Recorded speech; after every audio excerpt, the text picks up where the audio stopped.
may be able to save me if this is not working.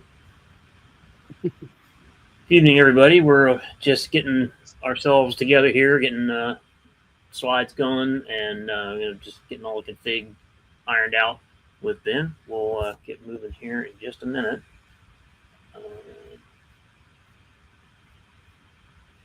Okay, yeah, I see. Oh, interesting. Okay. Let me unmute for a second here.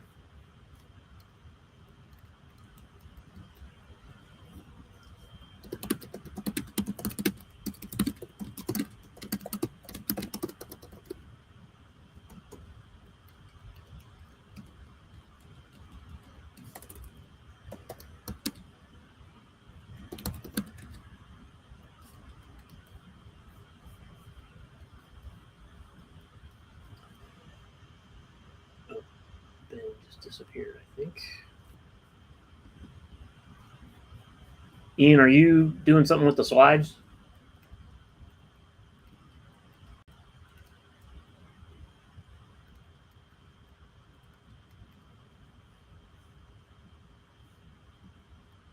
If you're talking, I'm not hearing anything. Sorry about that. There you go. Okay. The slides, there were no edits needed, so you can just steal the presenter screen with a full screen. Okay. Yep. All right. We'll just give it another minute here. I know we have a few organizers trickling in, and we will go from there. Or let's see. Hey Ben, do you want to just try and hit present, and we'll make sure your slide pops up? Just haven't seen that yet, so I want to make sure that's going to be smooth.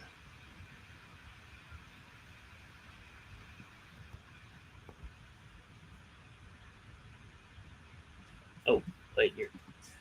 Sorry, there you go. I was talking to Ben. Sorry, on the stage again. I'm new to running the back end of this.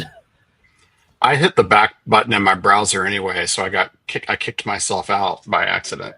When I hit the present button, it gives me an option to share screen, and I've selected that option, but it is showing up in the bottom panel as being shared, but I don't have access to control it to make it live, I guess.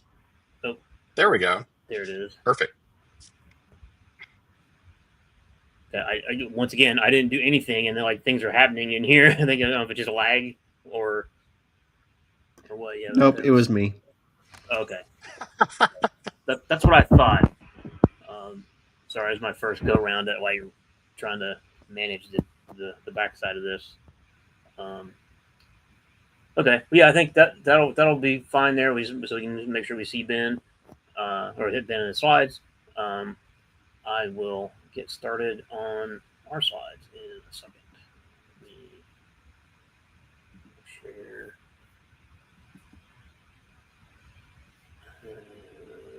Trying to find the right thing to share here.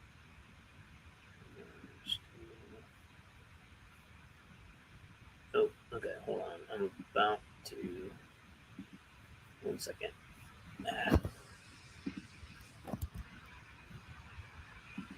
I'm just about to accidentally do the infinite mirror, so I'm going to pull this other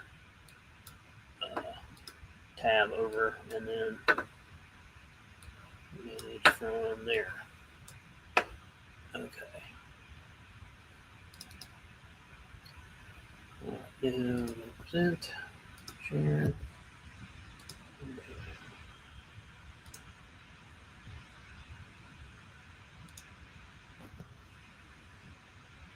Oh no, what the hell? It's not letting me use my screen. I did this the other day with Logan and it was fine. Let's see.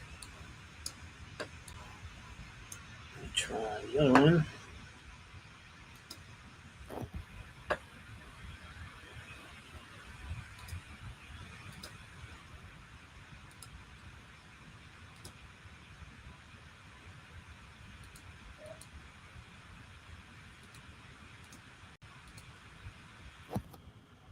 Okay. Ian, it's just saying the browser can't access my screen, capture a different screen to see if it's. I tried it on 2 different monitors, and it's not letting me do either one.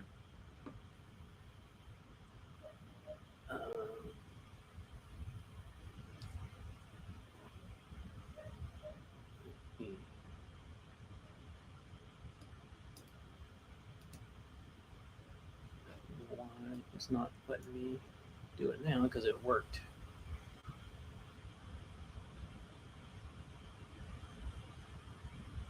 Ian, you're muted if you're chatting. I figured that you can tell me advanced slides, and I'll do so. Okay. We'll run on it. Okay, sorry for that. I did a test run with Logan, and it worked the other day. So I don't know what's different now. But anyway, well, welcome everybody. Thank you for joining us tonight. It's a pleasure to welcome a longtime friend of mine, Ben Ramsey. We'll introduce him as we'll get through our slides and introduce him towards the end. So next slide, please.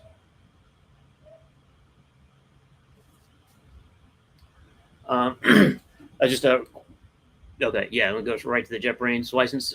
You can email me. We still have the user group licenses for JetBrains to give away. So the first person to email chris@atlantaphp.org gets a coupon code for. It's not their actual registration code, but it's a coupon code you have to submit through JetBrains, and there's a little extra steps to get a 1-year license of any of their products, their IDEs and such, and you can add it to a current subscription. So you can email me, and I will respond to the first person. We may have more than one to give away, so if there's a couple, I'll send out more than one because they do expire, so we got to use them up. But anyway, next, please. Just a quick rundown, as we always like to do, the PHP support timelines. 8.1 and 8.2 are in security mode, and 3 and 4 are still active. You can see the kind of timetable, and this is available also, I believe, on php.net. So definitely take a look at that. You definitely want to be moving along, keeping pace with the version updates, and making sure at least you're getting security fixes. So next, please. Just a quick reminder, we've got our social media. We're on certainly YouTube, Twitter, and like Mastodon or in the Fediverse. So you can look for Merge PHP, pretty much any of those places, and you should be able to find us. So next, please, Ian. We also open to talk submissions. Usually in our postings, we have the links to like the speaker. We're always looking for more speakers. So if you have a talk idea, a presentation you want to try out with us, let us know. Or if there's somebody you'd like to see that we can ask or check in with, let us know that as well. So next, Ian. Okay, so tonight we have, as I mentioned, Ben Ramsey, of course, talking about REST. Just an intro to Ben. I've known Ben over 20 years. I can't think of much he hasn't done in the PHP community, except maybe like write his own framework, which he might have done and I wasn't aware of. He's accomplished, conference presenter, keynotes and regular talks, workshops even. He's written books or contributed to books. He's founded multiple user groups, primarily my experience has been in 2004, starting Atlanta PHP. He was a co-founder. I was one of the earliest members. And he's maintains the UUID package you may have seen in Laravel and other places. Gosh, what else? He's done a lot. He's been a PHP release manager for 8.1 and 8.2. Did I miss anything, Ben? Anything else you want to mention or highlight? I think he's just Ben's everywhere in the PHP community, so you've probably run across him already. I think that hits everything. Okay. Well, good. Before we hop in, I realized I paged right through the slide on upcoming PHP conferences. Do you mind if we hop back to that? Oh, yeah, that's fine. There we go. We also keep up a list of conferences. Some of these I'm not too familiar with. Some of these I am. Laracon is coming up if you're a Laracon person. The most recent, or the soonest one is a week from now in Kobe, Japan. I'm not going to read through all of these. You can see these and look for them as well. There's a few virtual ones or online ones to mention. Better Code PHP in November, Symphony Online next January. International PHP is also online. And definitely want to spotlight Longhorn. Ian here is one of the primary organizers, if not the primary organizer of Longhorn PHP in Austin, Texas. And the CFP is still open, I think, about another week. So, and they also have a blind bird pricing available, blind bird ticket pricing, which is, if you're not familiar with that term, it's when you can get an early ticket before they've even announced the speakers and the schedule. That's the cheapest rate for that. So, Ian, you want to mention anything else specific about Longhorn? No, you completely covered it. Thank you. Okay, certainly. I've not been myself, but I hear amazing things about that conference. I want to get to it eventually. I don't think I'm going to make it this time around, but definitely check it out if you're in the U.S. or nearby, and we'll go from there. Cool. So I think we're good. You want to switch over to Ben? Swap over to Ben, yeah.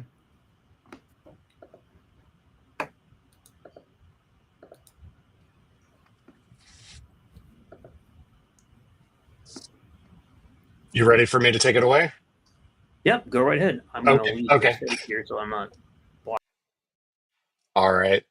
Well, thanks for having me. Thanks for that introduction, Chris. It's been a long time. We need to catch up.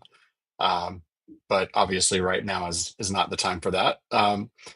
Thanks for joining tonight, everyone. My name is Ben Ramsey, as Chris was saying, and I'm going to talk to you tonight about REST. The title of this presentation is called Return to REST. And before I get started, I always like to have my slides available for download ahead of time. So if you want to download them and follow along, you can do that. Mainly I do that in a large room where I'm presenting and the screens might not be readily available for people to see. So hopefully that's not the case for you, because you should have your computer monitor maybe in front of you. But if you'd like to download them anyway ahead of time, you can go ahead and do that here at bram.se/mergephp-rest.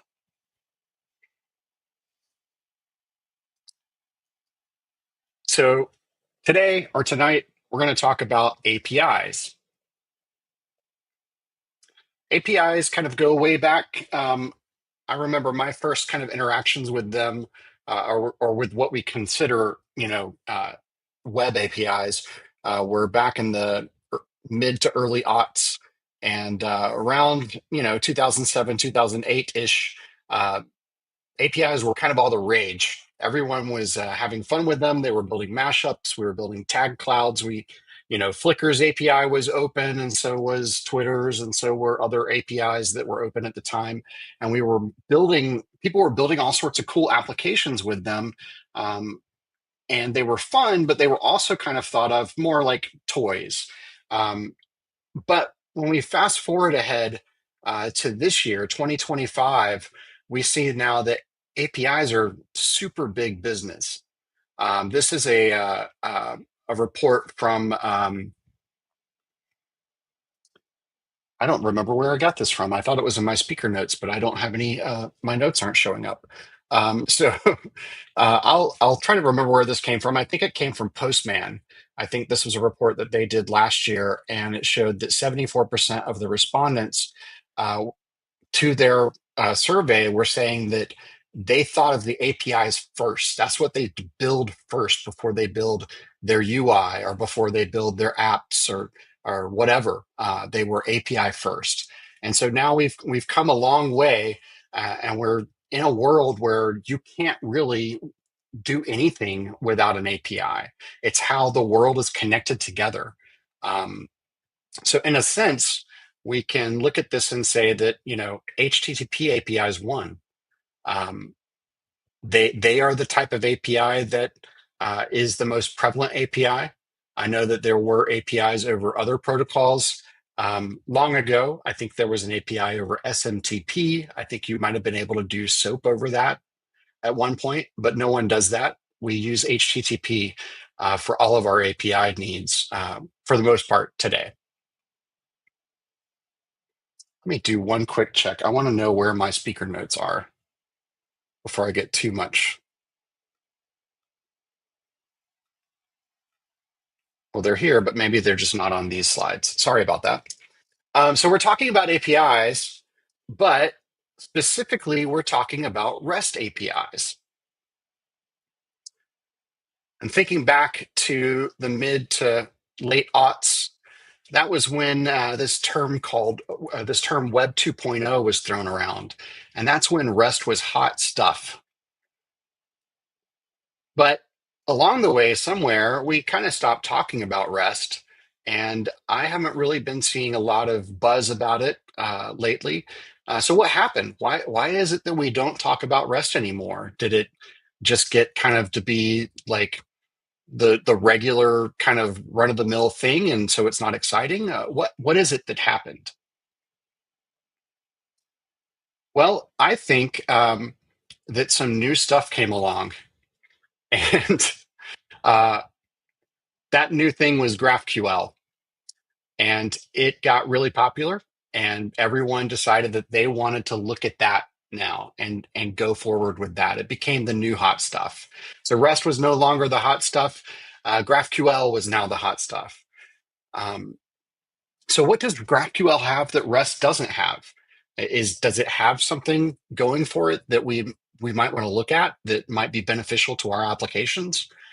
Well, before we explore that, I want to return to REST and talk about what it is exactly and why we made such a big deal about it 15 to 20 years ago, and also talk about whether it's still important today. So what is REST? REST stands for Representational State Transfer. Uh, so representational what? I'd rather not start out by talking about the term itself, though. It might help to start from a foundation of REST and work our way to understanding what representational state transfer means. So let's talk about just the term REST.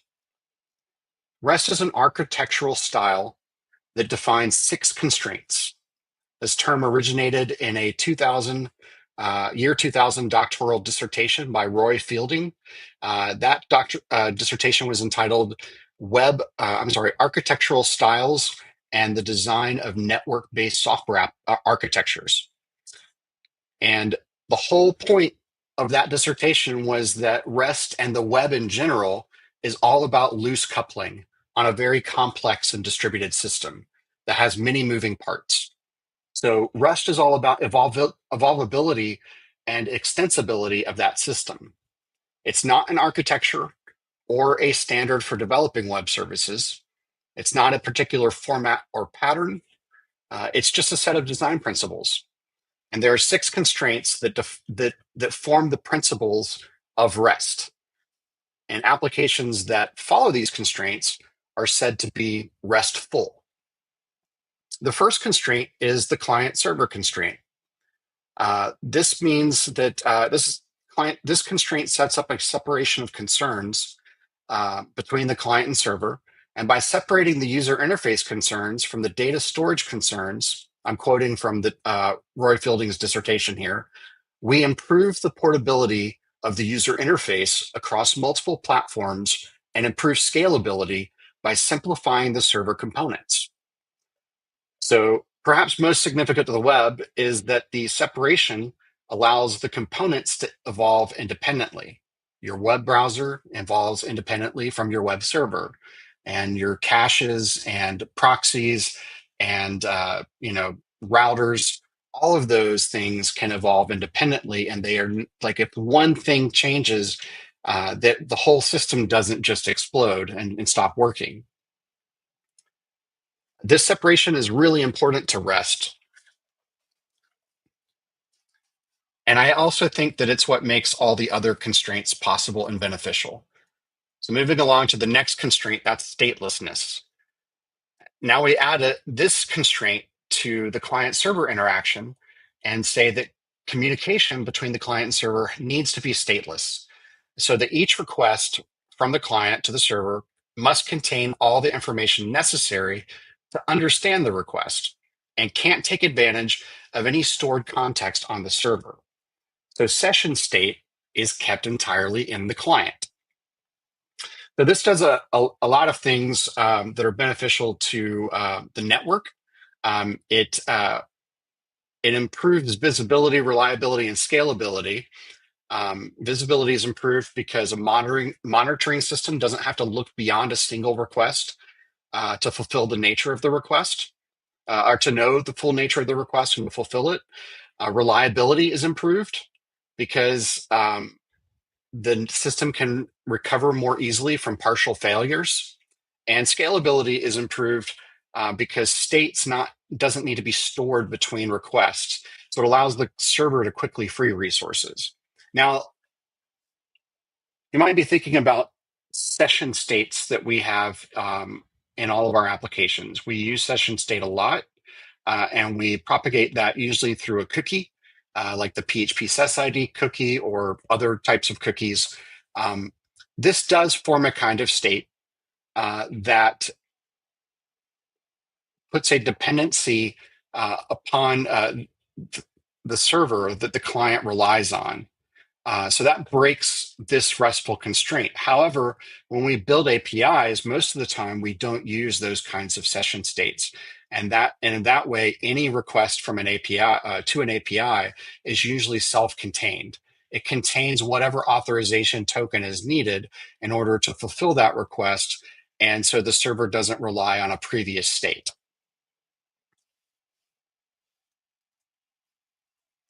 The next constraint is cache or cacheability. Cache constraints require that the data within a request or within a response explicitly declare whether it can be cached or not cached. And we use cache control headers often for this. One of the problems, I think, in modern web, though, is that the caching kind of falls apart when you think of all the layers in between, because we use SSL or HTTPS so heavily, so prevalent. That's so prevalent in all of our communication on the web that you can't cache in the middle anymore. So in the old days, I say it like it's way old, but we didn't always encrypt all the communication, and so a proxy that was in the middle somewhere or a gateway that was in the middle somewhere could cache a response. And so the next request for that same data might never go all the way to the origin server. It might stop at that proxy, and the proxy could choose to return what it has in its cache. And this would reduce the strain on the overall network. But caching still works at several layers. One is the browser. Your local browser and client understand cache headers and will respect them. Also, it's possible that the server might not actually serve or respond to the secure request. Let me back up. SSL might terminate at a higher level than the server is what I mean. And by that, it might stop at a CDN or some kind of gateway or some other router that sits further in front of the server. So when the server receives that request, it's just a bare plain text request. But anywhere in between those, between the server and that gateway, could cache the response. Like you might have Varnish or something sitting in front of your server to cache it. A CDN might cache the response. And in that way, the request doesn't have to go all the way to the server again the next time it comes through. So that's one of the ways that caching works in this network system that is the web. The next constraint is the uniform interface. And this is probably the constraint that we talk about most often when we talk about REST. So when you've seen people write blog posts on REST, when people talk about headers or HTTP status codes, what they're usually talking about is part of this uniform interface. So the uniform interface itself has 4 interface constraints. One of these is identification of resources, and that happens through unique identifiers. And on the web, that's a URI.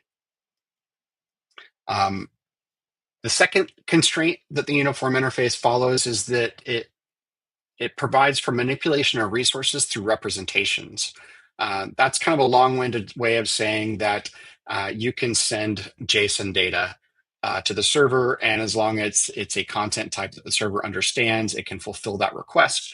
And if the server responds with like a JSON, content type, as long as the client understands that content type and can do something with it, then it fulfills that response.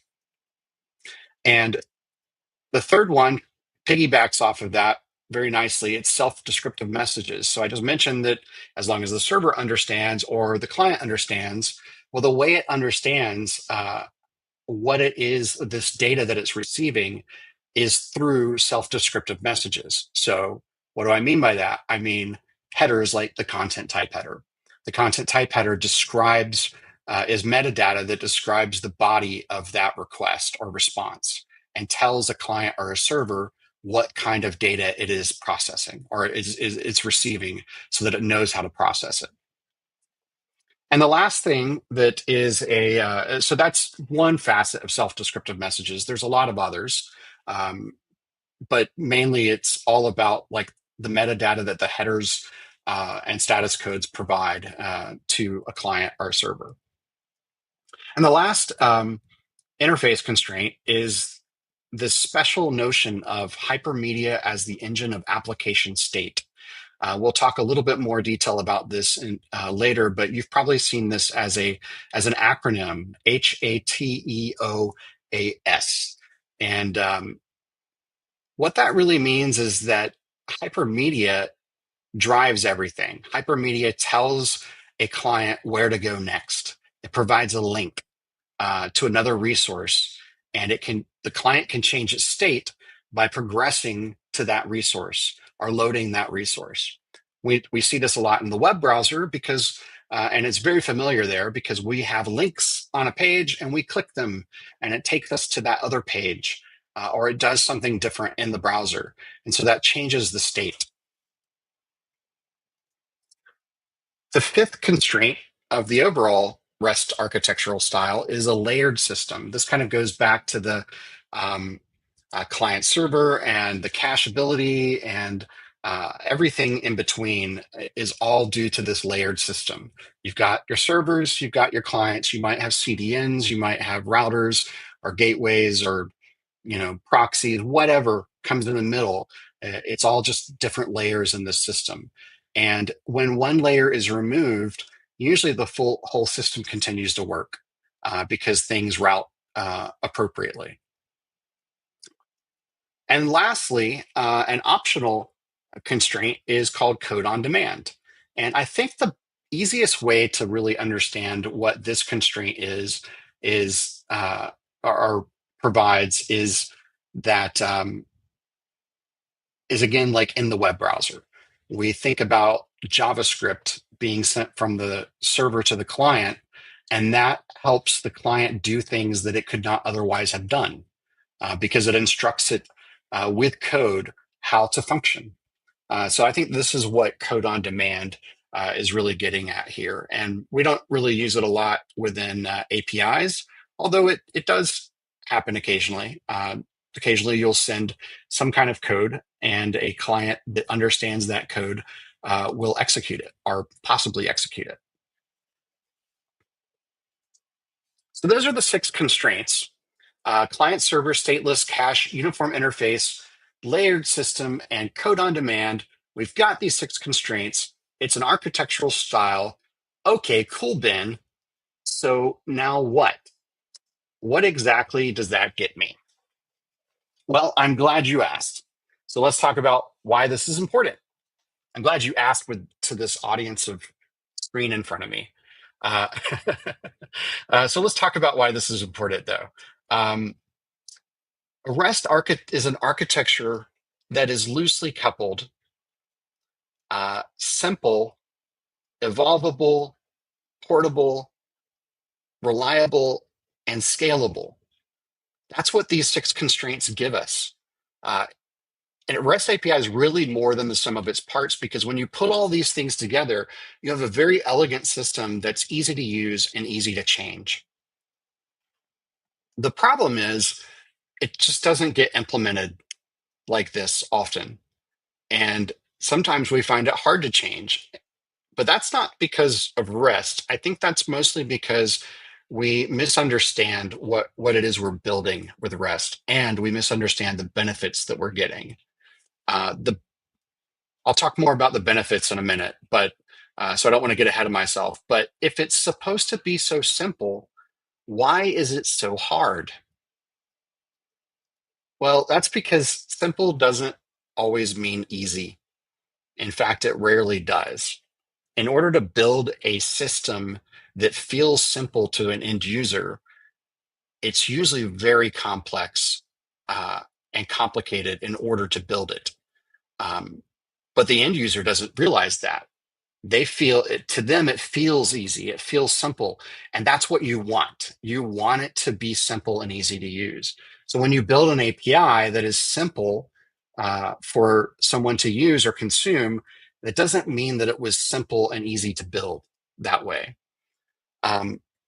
So there's several reasons why I think, though, that we don't go through that extra effort in order to build that simple system. One is that we're humans and we're lazy.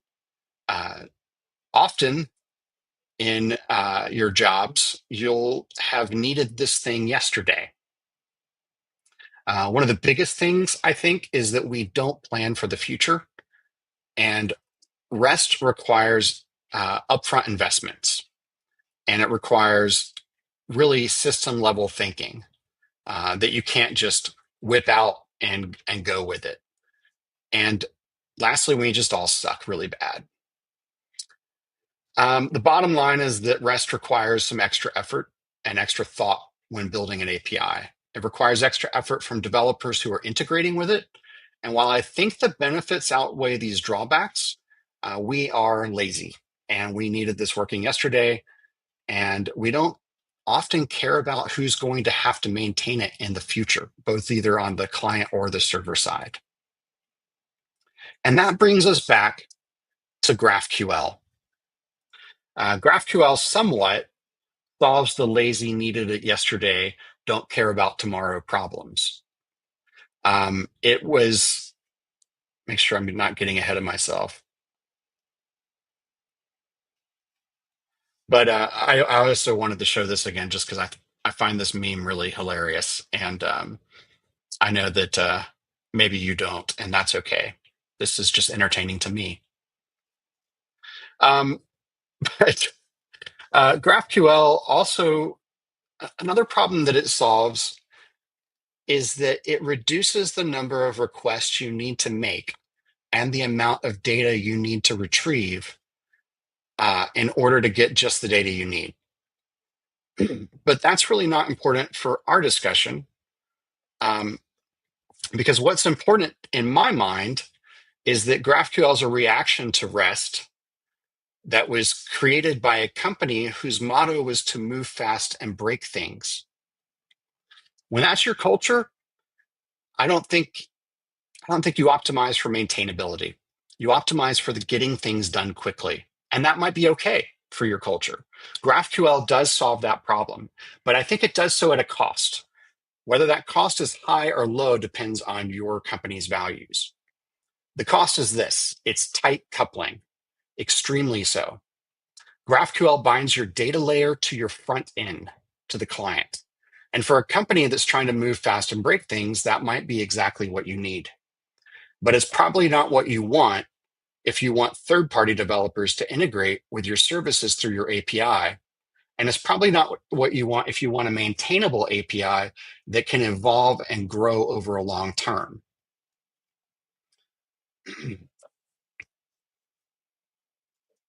So the primary trade-off with GraphQL, though, is that it offers extreme tight coupling, which can be a benefit in some ways, but it can also be a really big drawback.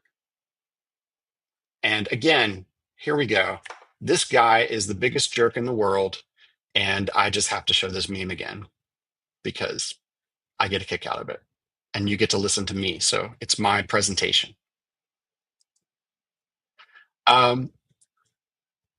I want to tell you a little bit of a story about a REST API that's built to last.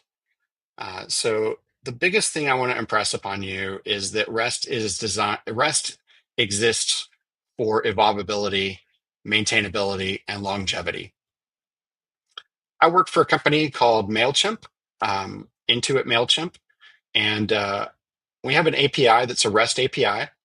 And that API began its life in around 2007 or 2008 uh, as its 1.0 version. And in that edition, it lasted for about 4 years.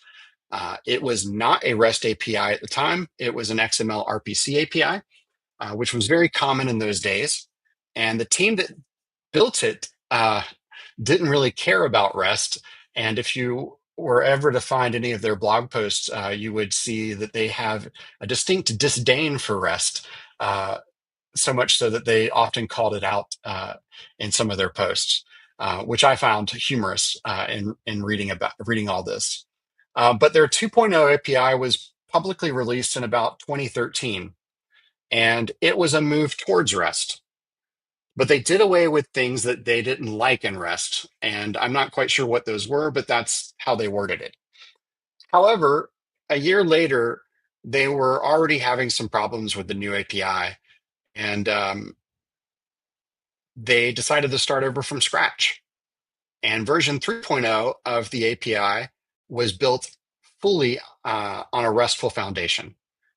And that's the API we still use today. That API is over 10 years old. It serves over 600 million requests a day. And it's the API that provides flexibility and evolvability to serve our customers' needs, even in this ever-changing landscape of front-end and back-end technologies. And because it's built with REST, we can change out components on the back end as needed. We can redirect routes to new services as needed. And the front end doesn't, like, not the front end, the clients, the integrators are don't even have to be aware of those changes. They just respond appropriately to it because they're expecting a certain contract to come back, and they get that contract back no matter what we change and evolve in the back end. So let's dig into REST a little bit more. What really is it, and how do those 6 constraints we mentioned earlier come together to do something about this representational state transfer? From a practical standpoint, what does REST look like when it's done well? Well, to help answer these questions, I want to use something called the maturity heuristic from Leonard Richardson. It's also called the Richardson maturity model.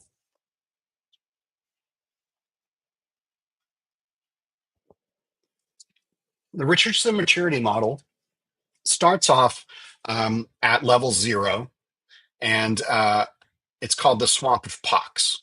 Now, Leonard Richardson introduced this at a talk at QCon in 2008. And it details the steps toward a RESTful maturity in an API. POX, or the swamp of POX, is plain old XML. However, these days we might say POJ for plain old JSON because we use JSON a lot, obviously. But Richardson described level 0 as using HTTP as a transport system for remote interactions, but without using any of the mechanisms that we're familiar with on the web. So essentially what you're doing is using HTTP as a tunneling mechanism for your own remote interaction mechanism. So let's think through a hypothetical scenario that might sound all too familiar.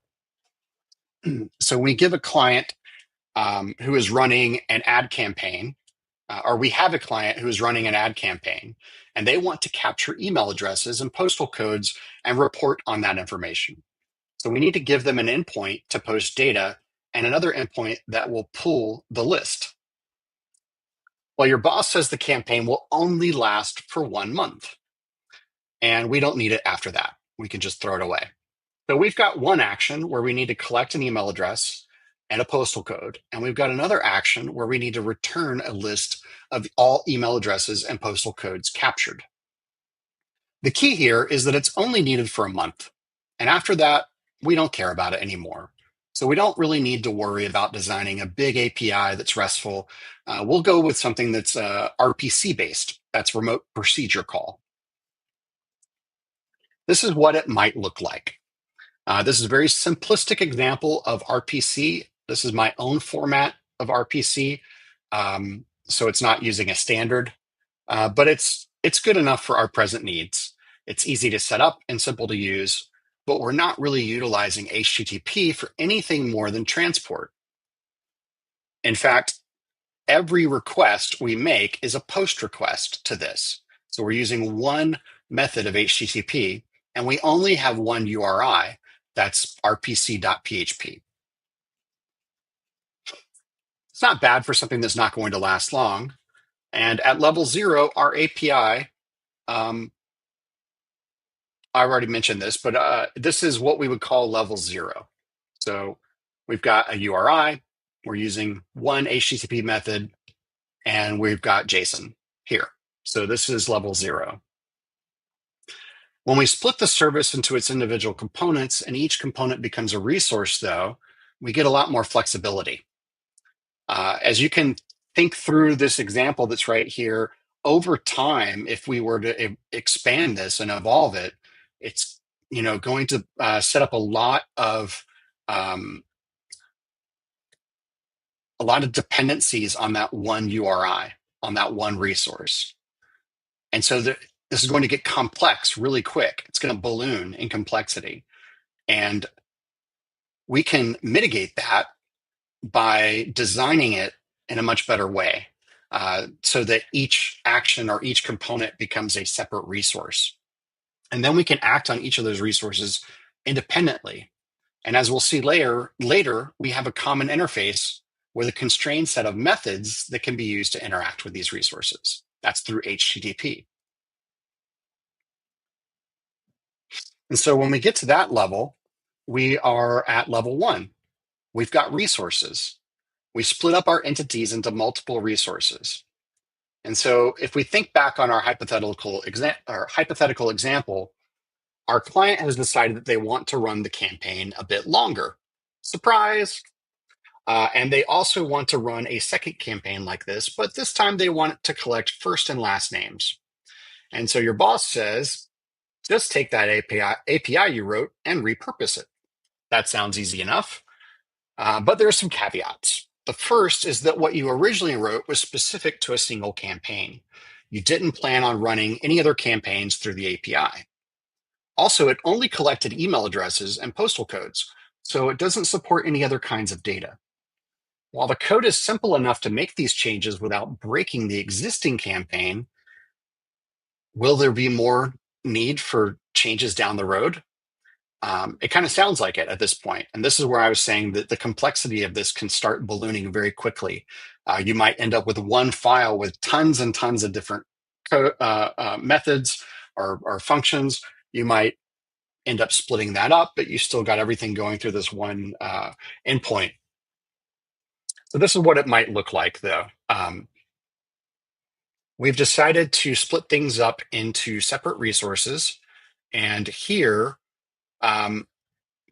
we're using get to create a record. This might seem a bit odd, but it's not uncommon for this pattern. And I'm doing that for the sake of the example. I'll explain in just a minute. But we provide all the properties to create a record in the URI, and then we receive back a success status. So we're sending this request to record create and get back a success status. And then we can make a separate request to a different URI that is that campaign specific URI and get back data just for that one campaign, including all of its records. So now we have multiple URLs to represent our endpoints, but the reason I'm only using get here is for this example, we're only using one HTTP method. So we're overloading that method with a lot of different meanings. Now, in the previous examples, I showed post. And so you could also imagine that you might use post just to get the data here as well. And that's what happens in a lot of the RPC frameworks. That they use post for everything. I think, in fact, GraphQL, I believe, uses post for everything, even to retrieve data. So we're overloading that method with a lot of different meanings, and we've brought our RPC mentality by sending messages to a create endpoint. That's what this create endpoint looks like here. So the create is not a resource of itself in itself. That's what I'm pointing out there.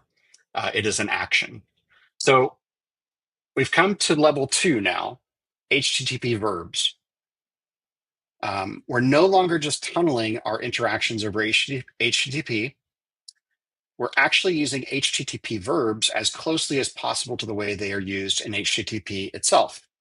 The value in using the verbs is that each verb has a set of constraints on its meaning, and we can optimize around these constraints. So, for example, we know that GET requests should be safe and idempotent. Idempotent means that no matter how many requests or how many times you make that request, the state of the server will always be the same as it was after the first request. So this means it should have no side effects on the server. Knowing this, we can support things like partial gets and conditional gets, cached responses, and so forth. And this is the value of the uniform interface. And level 1 services don't get these benefits. You can't rely on them to follow this interface and respect the constraints. So I showed in the last examples using GET to create data.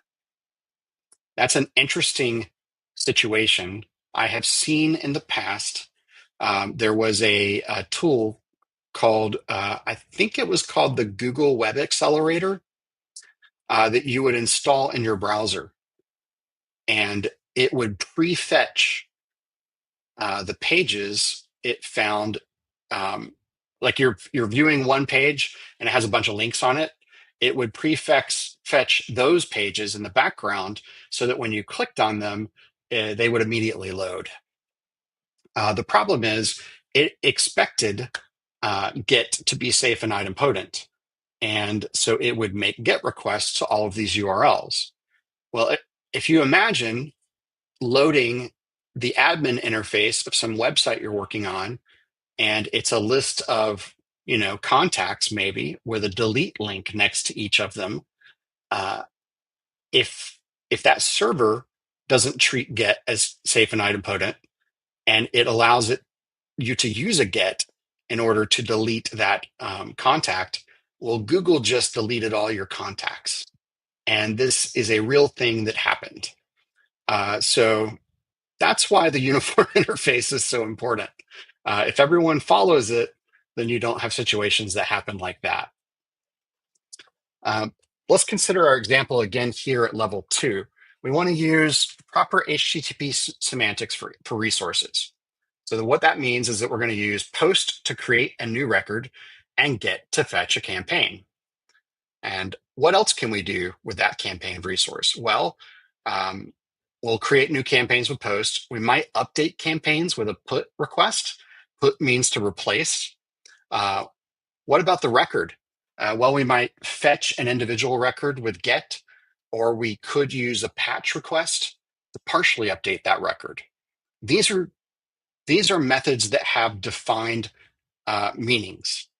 And so when you talk about them with other people, it should be clear what you're talking about. And when you communicate this to end users who are going to be building applications against your APIs, it's much easier for them to understand what you expect and what your API is going to do for them when you're using these verbs in the way that they're intended to be used. So let's look at level 2 with some verbs. This example shows post. So now we're going to create a campaign using post, right? Last time we created that campaign using GET. Now it's post. We might use a put verb to replace the campaign with the body by updating it. We might use post to create a new record for that campaign. And then we might use GET to get that record back. Lastly, we might use patch. Patch is a newer HTTP method that was defined maybe 10 years ago now. It's in pretty wide use now, but still kind of strikes some people as new. So that's why I mentioned it as a new-ish. But yeah, patch doesn't really define what the content type should be or how it should work, but it's there for use in order to mean partial update. And there are some RFCs out there that define partial update content types. So this takes us to our level 3. And level 3 is the hypermedia part of REST. We're aspiring now to what Martin Fowler refers to as the glory of REST. By the time you reach this level, it's kind of religious almost. You have like a religious transcendental experience. So we'll take the same example that we saw earlier, where we're posting to create a campaign and we apply hypermedia to it. What is hypermedia? Well, hypermedia, in short, is a link, or links. It's how you move from one place to another on the web. So in this case, this example, we post to create a campaign, and look what we get back in the response. We get back a location header with a URL that tells us where this campaign was created. And the status code actually here is 201. It means it was created rather than like a 200. We have a content type that is held plus JSON. And I'll talk a little bit more about that on the next slide.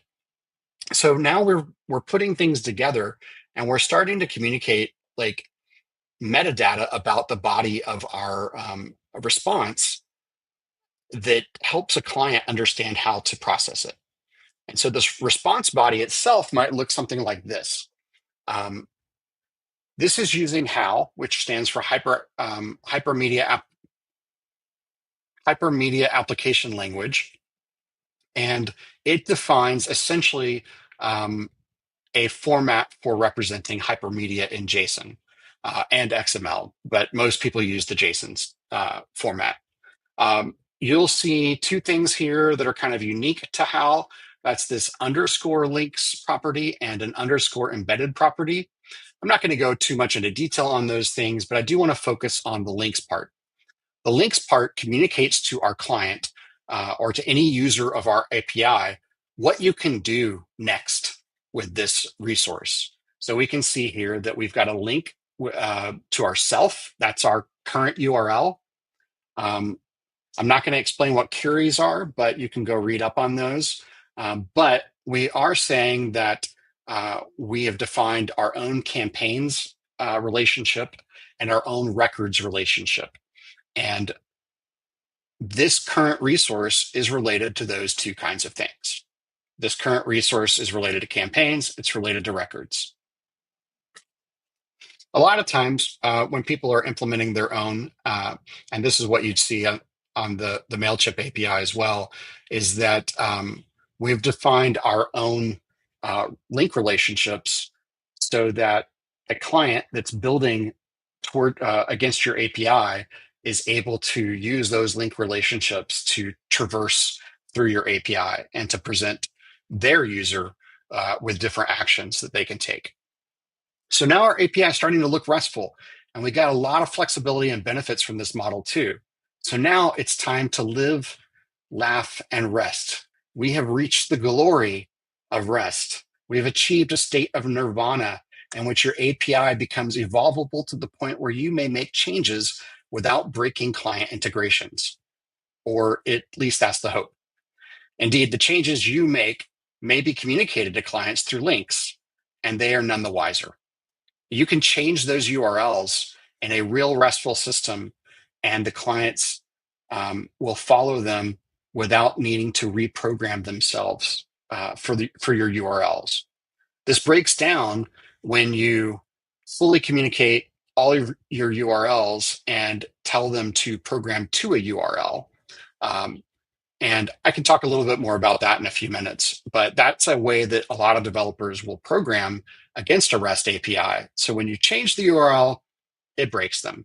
But if they follow your hypermedia instead of programming to that URL, then everything will work much smoother and you'll be able to make changes as well without breaking them. That brings us to this term. I mentioned this earlier, hypermedia as the engine of application state. Sometimes when you pronounce this term, it sounds a little bit like Helios, which is like the most awful breakfast cereal I can imagine. But it really expands out to hypermedia as the engine of application state. This is a concept that's the driving force behind REST. It's what makes it all work, and it's the entire point. So what is hypermedia? I've been hinting at it. I've mentioned earlier that it's just links, but let's dig into it a little bit more. It's using links to provide relationships between resources, and it's using media types to describe how to process a representation. So we use links to provide relationships between the resources and media types to process a representation. And what does that give us, though? Well, two of the benefits, or several of the benefits it gives us, is that clients can discover locations and operations. Link relations express possible options, and URLs can change. And the workflow is, let me just pull all these up onto the screen so I don't get ahead of myself and say them. So the biggest thing here is that with hypermedia, your API becomes self-describing. In the metadata you return gives a client the hints of what it needs to do next or where it can go next. URLs can change without it breaking the client. The workflow can be abstracted in this way. And so you don't have to describe a workflow necessarily in your documentation. Rather, you can present that workflow through hypermedia. And the media type can be versioned. I'll show an example of this in a minute. So hypermedia answers some questions for you and for your users. How does a client know what to do with resources? How do you go to the next operation? And what are the URLs for creating subordinate resources? You might look at the documentation to find that out, but you don't really have to.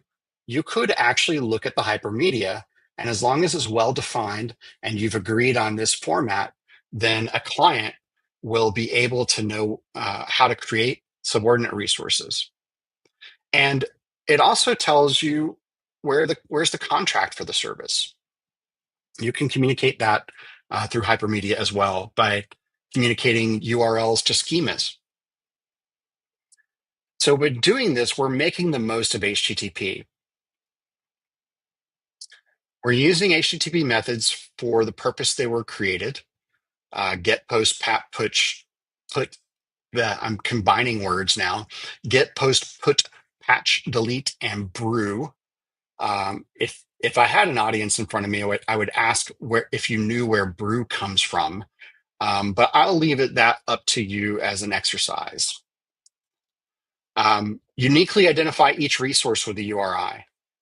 And we can be self-documenting through headers, like the accept header, the allow header, link headers.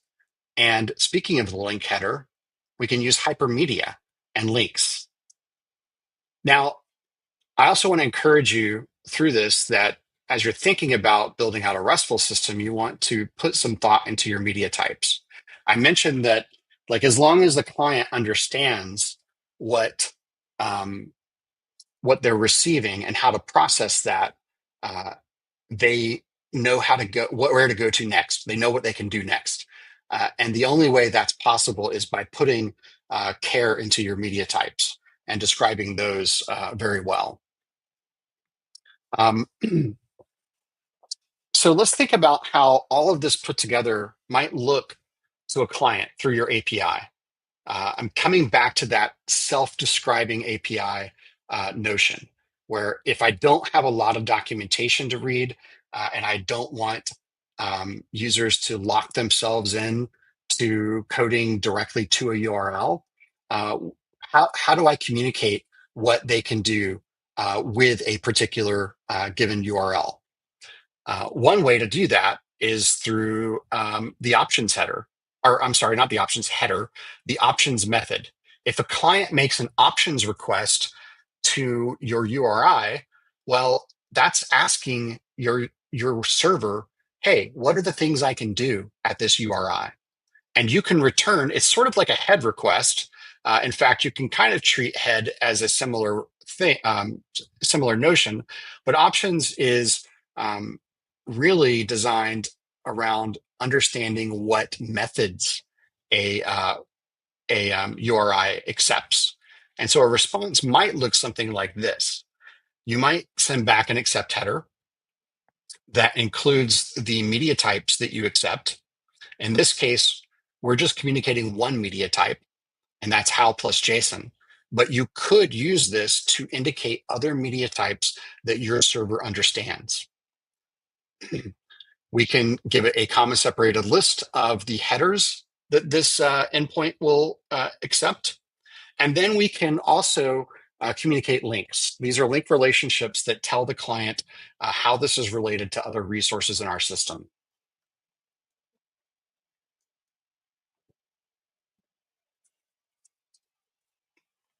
So this is an options request. Going back, whoops, I went back too far. So this is an options request to an individual record URI. You can see there by noted by the ID after the after record slash. But let's talk about like what an options request to the collection endpoint might look like. And so our collection would be slash record in this example. If we make an options request to that resource, we might get something back that looks like this, which is a little bit different. In this case, our allow header only allows post, get options, and head. We don't allow put or patch. And that's because there's nothing to put or patch here. But there is something to post here, and that's for creation. Our link relationships are a little different here because this is a collection. We have a start, next, and last relationship, which tells a client how to paginate through this collection. So our API is self-documenting, and a client doesn't have to like go read up on like what all this URL provides or this endpoint provides, because it can get that information from the options header. It can make that request like as a pre-flight check, and then change its interface to accommodate. So we've come around full circle to why REST is important. And there's one last thing I want to discuss here, and that's evolvability. Roy Fielding said, if you think you have control over the system or you aren't interested in evolvability, don't waste your time arguing about REST. And I want to throw the Batman slaps Robin meme in here. But it's not RESTful if you enough. The key, though, is that evolvability is what we want. It's the reason to use REST. It's the goal. So if we change the URLs, is that going to break clients? If we add or remove properties, will that break clients? If we change the input values we accept, will that break clients? REST is all about evolving so that you don't break the client. And this brings me to the somewhat contentious subject of versioning.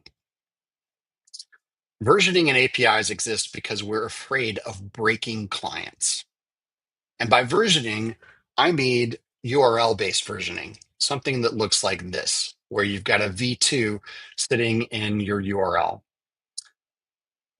If a client needs to upgrade to the next version, they need to rewrite portions of their code to support the new API. Upgrading is not automatic, and in some cases, it's problematic because so much has changed. Down the line, you have to consider whether you'll turn off and disable your earlier versions. And we've seen this countless times over the years when companies have screwed over their customers by turning off earlier versions of their APIs. And Roy Fielding, our god of REST, says the reason to make a real REST API is to get evolvability. V1 is a middle finger to your API customers. It's indicating that your API is an RPC over HTTP API and not REST. Hypermedia, though, solves the versioning problem. This is something I fully believe in. It does this by providing flexibility within the API, making upgrades feel seamless and automatic to clients. Of course, in order for that to happen, the clients have to be written to take advantage of that upgradability. And that's something that we don't often spend time with. So with hypermedia, I can change URLs and nothing breaks. The client simply follows the new URLs they're given by a service, and the state of their applications changes accordingly. I can add properties and nothing breaks. Clients that want to use the new properties can choose to do so, but if the client doesn't support them, they shouldn't have any problems.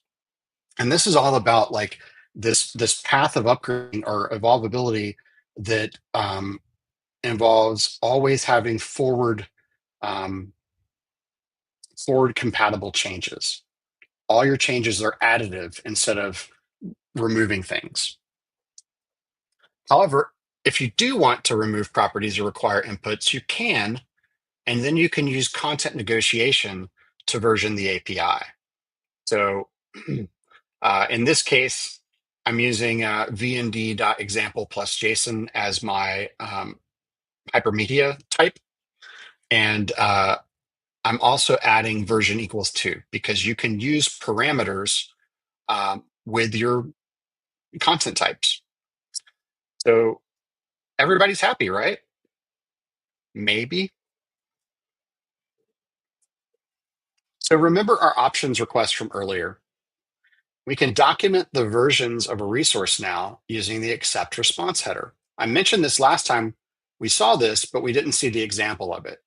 So in this case, if you were to make an options request to an API that supported this, it could send back an accept header that says, here are the content types I accept.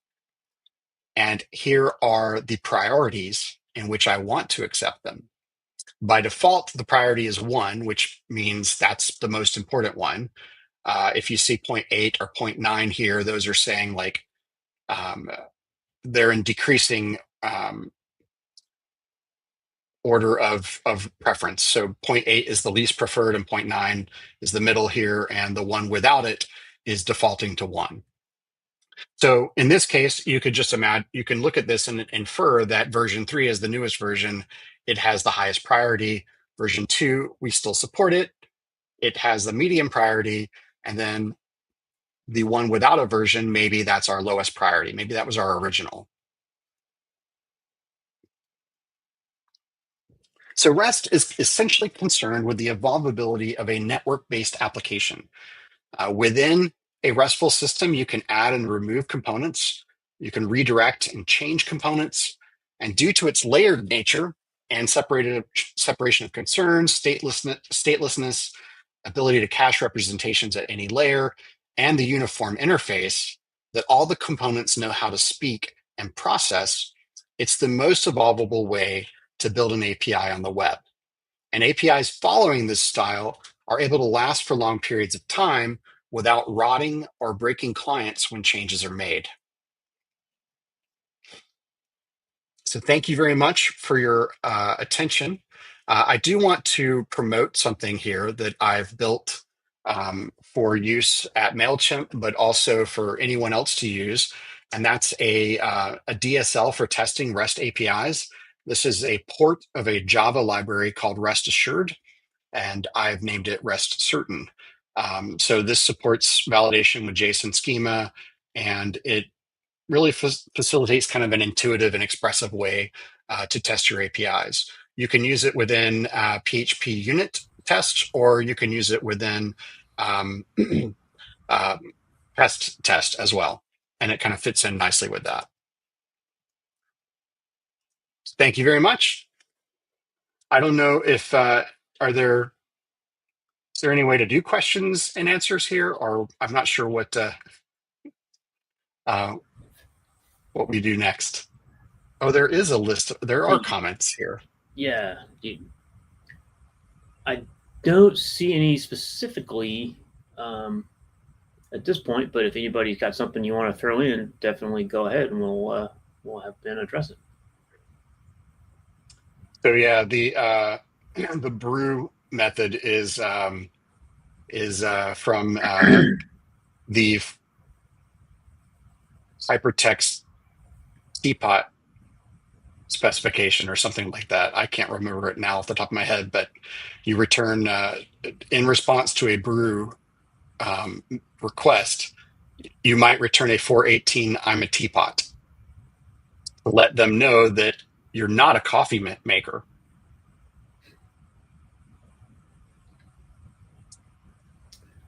We do have a question. Do you see Josh's question there? I see it. I see it. Hey, Joshua.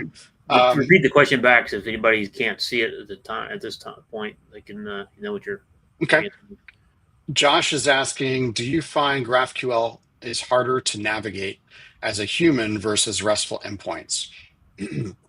I personally do. I think it's hard to tell. GraphQL requires a lot of documentation. You have to go read the documentation to understand what all of the entities are that you can get back, and the data, all the data types.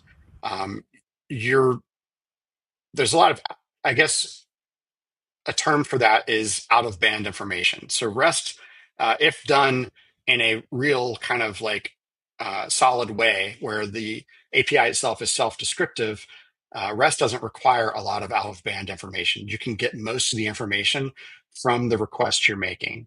But GraphQL requires that out of band information. You've got to go read documentation.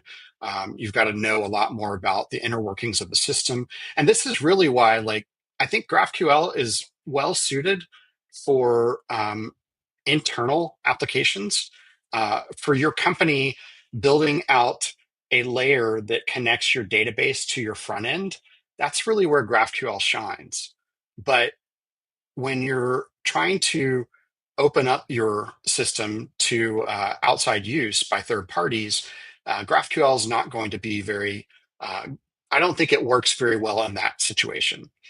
People are trying to use it that way, but I think that it leads to a lot of confusion sometimes. It makes it more difficult for end users to understand how your system works. And that's really because it is literally, not literally, but it is pretty much like opening your database up to the outside world. It's opening your data model up to the outside world. And so, in order to use it, you have to have an understanding of what that data model is. Whereas with a REST API, you don't want to really open up that data model to the outside world. You want to have a translation of that model. And the data model on the back end can change even while the API doesn't change. Does that help? I just feel like GraphQL requires a lot more kind of understanding of the underlying system. So I got a question for you. Couple questions actually. One is a follow up to the last question. So if you're building an API that it will not be used by anybody outside of your company, would you use REST or would you use GraphQL? That's a good question. Do you know that it will never be used by anyone outside your company? Well, Can you make that? I work for a company that has an Angular front end with a Laravel back end.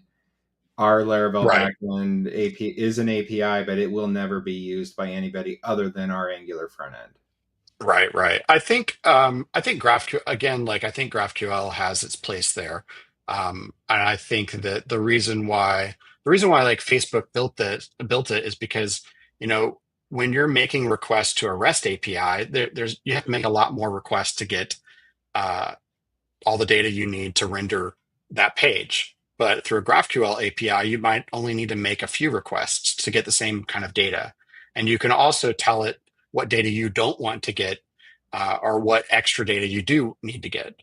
So GraphQL has a lot of flexibility there, in terms of, building your own product. Uh, but it also tends to like there are often times people make a lot of changes to their GraphQL API that will break kind of they'll break what's the word I'm looking for? They'll break the assumptions that clients are making. And so I really don't think GraphQL is good for like third party use. But I think in terms of like what you're doing, it might be a good solution there.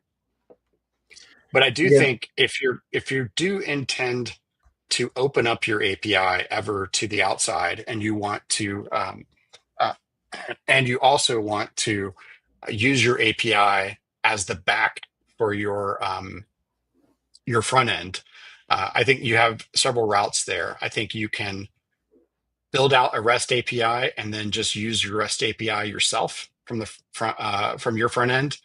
Um, or you can kind of go like a dual route where you might offer some GraphQL to get data for your uses, but then what you provide to the public is a REST API. Sure. I guess so. My other question was around performance. Um, based on what you're talking about with the REST APIs, and I can imagine where somebody's trying to implement into the API, and it's like, okay, I have this resource, and I need like maybe like a child of a child. Now I have to do two more calls to the API to get that second child. Like, a and you're not even like your system isn't even aware of that grandchild because like you said, you don't want to just reveal your entire data structure, right? So they're getting it through the options calls, they're getting it through that kind of thing. And I'm just wondering, like, is that like is that a concern? Is that just something you have to realize is going to be a limitation to in order to have the flexibility? That kind of thing it was something that was on my mind as you were talking. I'm just wondering as your thoughts on that. Can, can you restate that maybe? I'm not quite sure I understand what the question I guess I is. so my so a lot of the APIs I've worked with, again, I'm kind of a Laravel guy, so you have like API resources, and then you're like, if you have a relationship that to that resource, you're not returning a link for the user to then go follow to get the child. You're returning the data for the child, right? Okay. Yeah. Yeah. And like, say there's a grandchild as well, that you could potentially be returning the data for the grandchild as well, and that makes it so the user doesn't have to keep going back and forth, back and forth, back and forth to the Right. API. I think there's um, a bunch of different ways you can approach those. I mean, I do think that even in REST, you can return. uh, There's different ways of kind of specifying, here's the data I want, uh, or need to get back so that I can make fewer requests. I've done some of that through like query string parameters, where you'll be like, I can't think of one off the top of my head, but like the name of a parameter, but you might have a parameter that tells the server, hey, the children of this object, I want you to expand, right? And mm, expand them in place. And so if you don't expand them, maybe it returns a more kind of rolled up version of that data where it might have links to them. But if you say expand these, then it might expand them in place. You might be able to like specify, like have a query string parameter that says, I only want these properties returned, so that you can limit the amount of data that's coming back. Yeah, so I think there's a lot of different ways to kind of tackle it, and it's really kind of up to you. I think the important thing there is that in those cases, there is more out of band information that's required. Like there's documentation information that's required, and that's okay. Right. I don't think we're ever going to get to a place where it's perfect, where the machines just know how to kind of go from one thing to the next. Yeah. Although you could have like a special link relationship that's like, that says it's this resource, but expanded with more data, follow that instead. There's a lot of different ways you could approach it. Okay.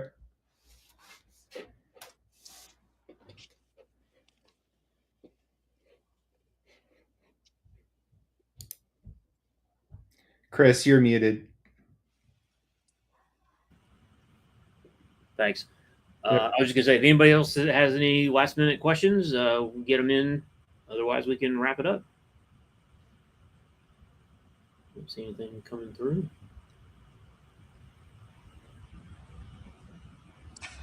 Worst con. We had worst con at PHP Tech. We'll also, I am almost 100% certain, almost 100%. I am 100% certain there will be a worst con at Longhorn too.